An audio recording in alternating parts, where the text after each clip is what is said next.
Welcome back to the show. My name is John Crump, and I have some breaking news for you. But before we get into that, I just want to say if you're not subscribed for some reason, go ahead and resubscribe. I got messages from probably like 400, 500 people asking me why I unsubscribed them. I did not do that, guys, at all. Not really sure what happened, but several thousand people got unsubscribed. About 500 are back now. YouTube is saying, "Whoops, it's a bug," and too bad, so sad. But let's go ahead and talk about what is breaking. There is a case. It's called Laura versus the Commissioner of Police of Pennsylvania. It was filed by FPC and also by the fire by Second Amendment Foundation. And what they were challenging, oh, Crump didn't come on with tie. No, what they were challenging is a Pennsylvania law that says in times of emergency that 18 to 20-year-olds are banned from carrying firearms. And that went all the way up to the Third Circuit, who originally held, you know, that yeah, they could do that. Went to the Supreme Court with GVR, which was granted, remanded, vacated, remanded back to the Third Circuit.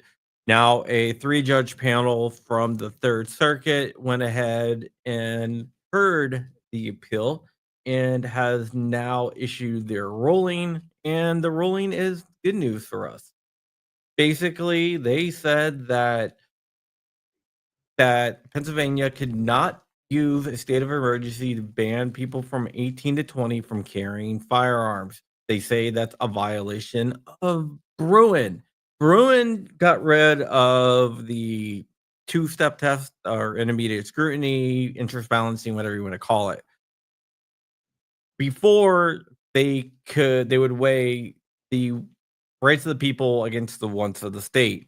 Since Bruin said that's no longer a thing, intermediate scrutiny is no longer a thing, that the states can only make laws that are constitutionally in line with the Second Amendment. And when the courts look at a law to determine if it's constitutionally protected or not, or if it's constitutionally allowed, what they look at what's called the Bruin standard or the Bruin test. The first thing they look at is the conduct protected under the Second Amendment? In this case, the conduct was carrying a firearm. Now, Pennsylvania tried to argue that the people that is referenced in the Constitution does not include 18 to 20-year-olds.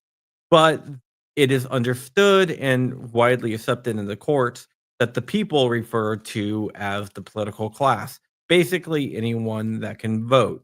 The political class in the United States starts at age 18. So therefore, age 18, no, I no. Therefore, anyone over the age of 18 is part of the people. So they're the people that are the people are protected, sorry. And the right to bear arms is clearly written in the plain text of the Second Amendment. Then it moves on to the second part. The second part is the state to show that their law is consistent with the tradition and history of firearms regulations in the United States. Now, let's go ahead and look at the laws from the founding era, which is mainly considered to be 1792, even though some people on the left try to say that it's actually 1868 with the ratification date of the 14th Amendment, which was during the Jim Crow era. And we all know why there was gun laws during that. Okay, so they looked at it and the state could not provide any historical analogs from the founding era to show that the founders would allow 18 to 20-year-olds to be banned from carrying firearms during a state of emergency.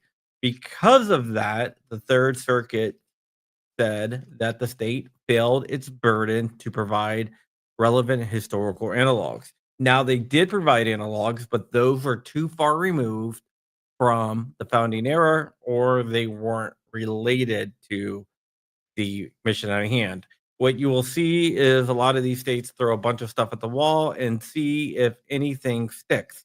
In this case, nothing stuck. So the three judge panel ruled that Pennsylvania could not ban 18 to 20-year-olds from carrying firearms during a state of emergency, which is a good thing.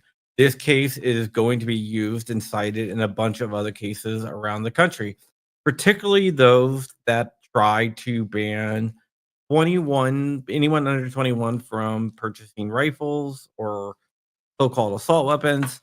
All those challenges are going to reference this case. All those cases, what will happen is the lawyers will file what is called a motion of supplemental authority. And it's going to say, look at what the Third Circuit said about this law, and it applies to this case.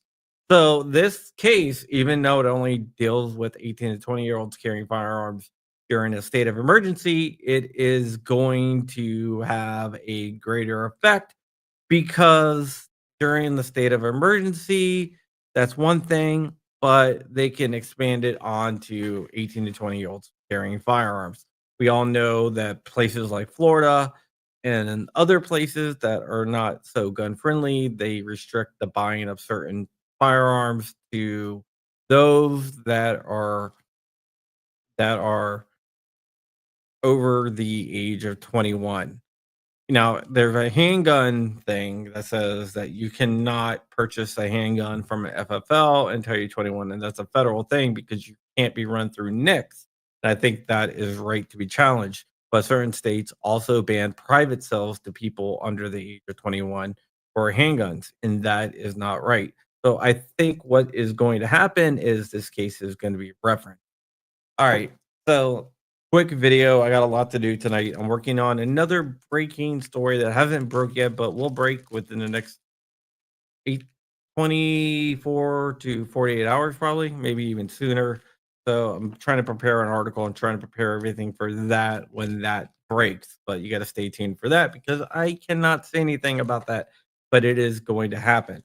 This is a victory for the Second Amendment, and good job, FPC and Second Amendment Foundation for this. All right, guys, that is it. Thank you guys so much for watching. I know it's a quick video, but like I said, there's a lot going on. I got to get a lot done.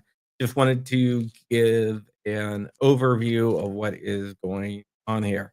Let me just read through a couple comments really quick here. 13-year-olds fought in the Revolutionary War, so to a right, to a don't say political class, 18 and older voters, Supremes can take a flying leap along with the rest of the government. I 100% agree with you there, but I am telling you what the courts are saying. And the courts are saying that the political class is those that are 18 and over, those that can vote.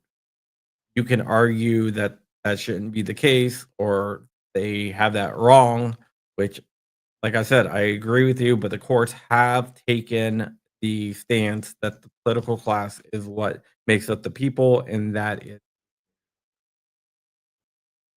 so. Yep, that is it. So let me get back to doing the story because I don't want to be up. I was up until 2 o'clock last night working on something, and I don't want to be um up much longer than that because you can already tell I'm tired. All right, all laws are bullshit. 100% agree. Hear anything else interesting out of here? I did see a couple. Montana, member for 36 months. Alexa, play Celebration Cool in the Gang. Don't have Alexa down here, man. I have Bob, but Bob will not play that. Bob is my own AI assistant that I created myself. All right, guys. Night Strike is out there. Check him out too. All right, that's it. I'm gonna get out of here. Thank you guys so much for watching. And with that, I will see you guys later. Bye.